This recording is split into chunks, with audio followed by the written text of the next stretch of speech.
8월 13일 토요일입니다. 오늘 묵상할 본문은 레위기 24장 1절부터 23절입니다. 오늘 본문의 줄거리는 오늘 본문 전반부는 성막의 등불과 진설병에 관한 규례입니다.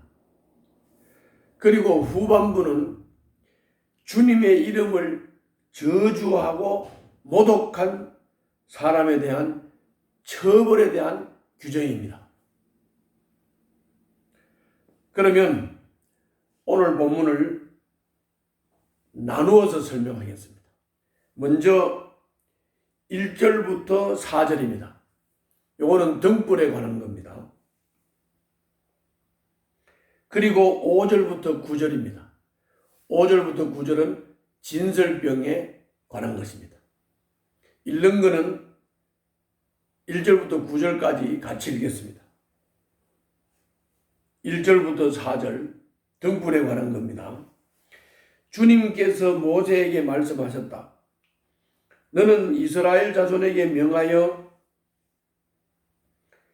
올리브를 찧어서 짜낸 깨끗한 기름을 가져다가 등불을 켜게 하되 그 등불을 늘 켜두어라. 아론을 시켜 회막 안 정극계 앞에 쳐 있는 휘장 바깥에 그 등불을 켜두어 저녁부터 아침까지 주 앞에 계속 켜두게 하여라. 이것은 너희가 대대로 길이 지켜야 할 규례이다. 아론은 주 앞에서 순금 등잔대 위에 그 등불을 늘 켜두어야 한다. 그 성막 안에 등대, 그 등대에 등불을 항상 켜놔야 된다. 1절부터 4절 읽었습니다. 자, 5절부터 9절 읽습니다. 너는 고운 가루 밀가루를 가져다가 과자 한 개당 밀가루 10분의 2 에바를 들여 과자 12개를 구워 한 줄에 6개씩 두 줄로 주의 앞 순금 상 위에 차려놓아라. 그리고 각 줄에 하나씩 순전한 향을 얹어라. 이 향은 과자 전부를 바치는 정성의 표시로 주에게 살라 바치는 제물이 된다. 안식일이 올 때마다 아론은 이스라엘 자손을 대신하여 이 음식을 주 앞에 늘 차려놓아야 한다. 이것은 영원한 언약이다. 이 제물은 아론과 그의 아들들의 몫이다. 이것은 주에게 살라 바치는 제물 가운데서도 가장 거룩한 것인 만큼 그들은 이것을 거룩한 곳에서 먹어야 한다. 이것은 그들이 길이 지켜야 할 규례이다. 그 성막 안에 떡상 있잖아요. 떡상. 그 떡상 위에 그 고운 밀가루로 만든 떡 12개를 6개씩 진설해 놓으라. 그래서 진설병. 진설이라는 것은 차곡차곡 놓으라는 얘기고, 가지런하게 놓으라는 말이고, 그리고 병이라는 말은 떡이라는 말이죠. 그래서 등불과 진설병에 대해서 읽었습니다. 다시 정리를 하면 주님은 대제사장 아론을 시켜 올리브 기름으로 순금 등잔대 위에 등불을 켜고 저녁부터 아침까지 성소를 밝히라고 했습니다. 이어서 고운 밀가루를 가지고 과자 12개를 구워 6개씩 두 줄로 순금상 위에 차리고 각 줄에 순전한 향을 얹어 주님께 바치라고 하십니다. 진설병은 매 안식일마다 주 앞에 차려놓아야 하고, 이 음식은 아론과 그 아들들이 거룩한 곳에서 먹어야 합니다. 주님은 이 규례를 대대로 영원히 지키라고 하셨습니다.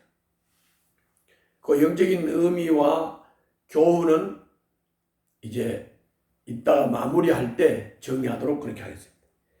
그리고 10절부터 16절은 이스라엘 사람이든 외국 사람이든 주님의 이름을 모독하는 사람들에 대해서 돌로 쳐서 죽여라, 사형하라고 했습니다. 그 내용은 10절부터 16절을 여러분들이 천천히 읽어보시기 바랍니다. 그러면 다 이해할 수가 있습니다. 그 다음에 17절부터 23절입니다. 17절부터 23절은 사람을 죽였거나 다른 사람의 손해를 끼쳤을 때, 이거는 눈을 다쳤을 때는 눈으로, 팔을 다쳤을 때는 팔로 갚아주라, 벌 주라, 이런 말씀입니다. 근데 이걸 어떻게 보면 눈은 눈으로, 이는 이로, 이것이 아주 엄격한 처벌, 손에 끼친 것에 대한 배상 처벌이라고 우리가 생각할 수 있는데, 이것은 사람이 내가 눈 하나를 다쳤는데 막 2개, 3개 다친 것을 막 보상받으려고 하는, 이거를 막기 위해서 눈은 눈으로, 이는 이로, 이렇게 말씀하신 것입니다. 자, 10절부터 16절에 주님을 모독한 사람, 그리고 17절부터 23절에서 남을 손에 끼친 사람, 요거를 정리를 하면 이렇습니다. 이스라엘 백성이 하나님의 이름을 모독하고 저주한 사람을 붙잡아 와서 하나님의 뜻을 기다렸습니다. 하나님은 하나님의 이름을 모독한 사람은 누구나 돌로 치라고 하시고, 이스라엘 사람들이 그 사람을 진 밖에서 돌로 쳐 죽였습니다. 그 저주하는 소리를 들은 사람들이 다 그 사람 머리 위에 손을 얹고 그리고 돌로 쳐서 죽였습니다. 또 하나님은 사람을 죽이거나 해를 입히거나 남의 짐승을 죽인 죄에 대해서는 부러뜨린 것은 부러뜨린 것으로, 눈은 눈으로, 이는 이로 갚으라고 했습니다. 이거는 조금 전에 말씀한 대로 내가 손에 입은 것만 보상을 받아야 되지, 막 더 몇 배씩 보상을 받으려고 하는 것을 막기 위해서 하나님이 주신 규례입니다. 자, 이제 오늘 본문을 읽는 것, 정리하는 것을 다 마쳤습니다. 그러면 오늘 본문을 통해서 우리들에게 계시하신 하나님은 어떤 하나님이십니까? 거기 1절부터 9절에 나타난 대로 성소의 등불은 이스라엘을 비추는 구원의 빛을 상징합니다. 순금상의 12개의 과자는, 진설병은 이스라엘 12지파의 헌신을 상징합니다.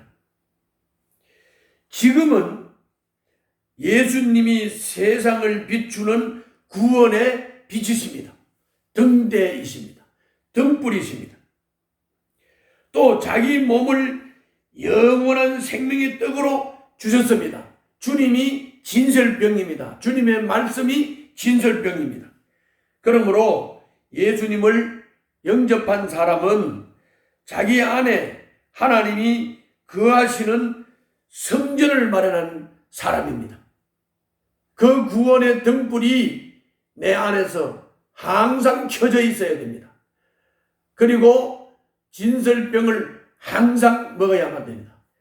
날마다 등불이 켜져 있고 날마다 진설병을 먹음으로써 예수님을 통해서, 예수님의 말씀을 통해서 매일 영적 식사를 하고, 그럴 때 항상 그 구원의 빛을 비출 수 있는 구원받은 자로서 성전의 삶을 살 수가 있는 것입니다. 오늘 또 빛을 발하는 그리스도인의 삶을 사시기를 바랍니다. 그러기 위해서는 매일 말씀의 떡, 예수님이 주시는 진설병을 먹어야 합니다. 두 번째로는 10절부터 23절에서 하나님을 모독한 자는 사형에 처하고 사람에게 죄를 범한 사람은 행한 대로 똑같이 처벌하시는 하나님이십니다. 지금도 죄의 싹은 사망이라는 명제는 변함이 없습니다. 그러나 영생은 하나님의 선물이라는 새로운 명제가 나타났습니다. 예수님이 죄로 죽어야 할 사람을 살려주셨기 때문입니다.